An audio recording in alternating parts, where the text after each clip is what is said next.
madaxweynaha jamhuuriyadda federaalk soomaaliya mudane xasan sheekh maxamuud ayaa kulan la yeeshay koox uu hogaaminayay ra-iisul wasaare ku-xigeenka dalka kuwaasi oo habeen hero buuq ka dhaliyey shirkii golaha wasiirada xukuumadda soomaaliya wadahadal dheer kadib madaxweyne xasan sheekh maxamuud ayaa ku guuleystay in kooxdani uu ka dhaadhiciyo inay dib isugu soo laabtaan islamarkaana xaaladda ay dejiyaan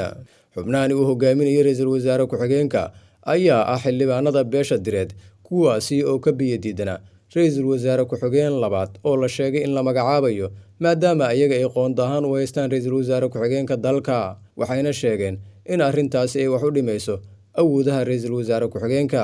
sidoo kale madaxweyne xasan sheekh maxamuud ayaa xildhibaanadani ku qanciyey doodii magacaabista ra-iisul wasaare ku-xigeenka labaad waxauna sheegay in dastuurku uu ogol yahay in waddanka uu yeesho ra-iisul wasaare ku-xigeen labaada xasan sheekh maxamuud ayaa xildhibaanadani u sheegay wixii kaloo ay tabasho qabaan inay ka wada hadli doonaan